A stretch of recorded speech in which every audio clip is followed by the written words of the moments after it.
से बोले भारत माता की, भारत माता की। आज आपातकाल के कालाध्याय की इस सेमिनार में उपस्थित भारत सरकार के मंत्री और हरियाणा के लोकप्रिय पूर्व मुख्यमंत्री आदरणीय मनोहर लाल खट्टर जी, बिहार के उप मुख्यमंत्री आदरणीय विजय सिन्हा जी, बिहार विधानसभा के अध्यक्ष नंदकिशोर यादव जी, भारतीय जनता पार्टी के प्रदेश के अध्यक्ष डॉक्टर दिलीप जायसवाल जी, सम्मानित मंच और मंच के सामने उपस्थित तमाम भाइयों बुजुर्गों, नौजवान साथियों, छोटे छोटे बच्चों, माताएं बहनों, आज उस काले अध्याय को हम याद कर रहे हैं।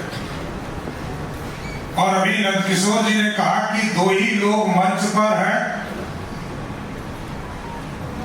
जिन्होंने आपातकाल को देखा और उसके लिए लड़ने का संघर्ष किया। तो मैंने यही कहा कि आप दोनों से ही हम लोग मार्गदर्शन चाहते हैं कि कोई आपातकाल की स्थिति फिर नहीं बन पाए, क्योंकि आपका ही मार्गदर्शन चाहिए। हम लोग तो सहयोगी हैं, आपके बीच में काम कर रहे हैं। और जो स्थिति लोगों ने देखा है, इस भारत के लोगों ने वैसा दिन भी देखा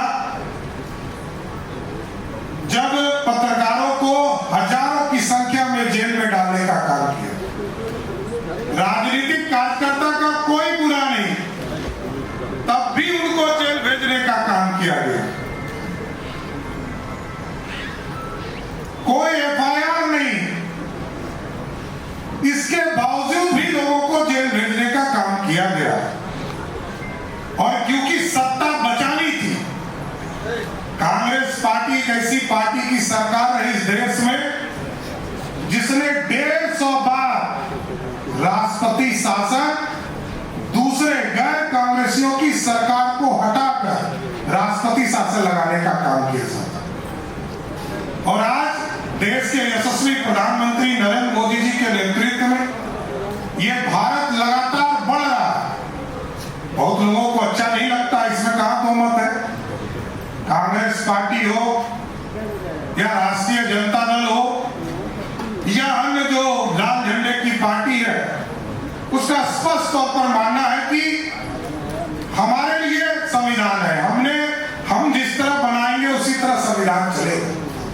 लेकिन बाबा साहब अम्बेडकर ने जो संविधान बनाया, उस संविधान को आगे ले जाने का काम आज देश के यशस्वी प्रधानमंत्री आदरणीय नरेंद्र मोदी जी कर रहे हैं। तो और भी देखा जब एक एक संघ के कार्यकर्ताओं को जेल में डालने का काम किया गया, प्रेस की आजादी को समाप्त किया गया और सत्ता में रहने के लिए इस देश में इमरजेंसी लगाने का काम किया।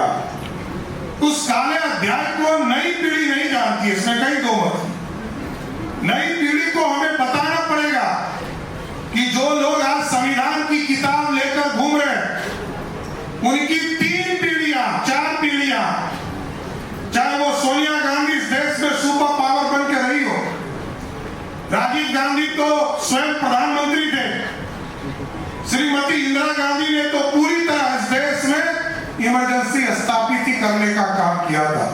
और उसके पहले भी लगभग 20 साल तक उन्हीं के दादाजी इस देश के प्रधानमंत्री हुआ करते थे। इसलिए आज जो संविधान की किताब लेकर घूम रहे हैं, वो सबसे ज्यादा संविधान को कुचलने वाले लोग थे। इससे बचकर रहना पड़ेगा। इसलिए आज सभी लोगों से यही आग्रह करूंगा, निवेदन करूंगा, आपातकाल की पूरी स्थिति को नीचे तक, एक एक गांव तक, एक एक चर्चा में लाना चाहिए। और आज प्रधानमंत्री जी के नेतृत्व में किस तरह लोकतंत्र स्थापित है। और 11 साल में आप समझिए, एक भी ऐसा प्रदेश नहीं है जहां जबरदस्ती कोई राष्ट्रपति शासन लगाने का काम किया गया। जरूरत के अनुसार वो भी 2-3 जगह पर जहां हम लोगों ने स्वयं ही राष्ट्रपति शासन लगाने का काम किया।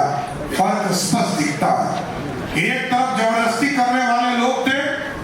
और एक तरफ इस देश को महान बनाने में आज मोदी जी की सरकार लगी है।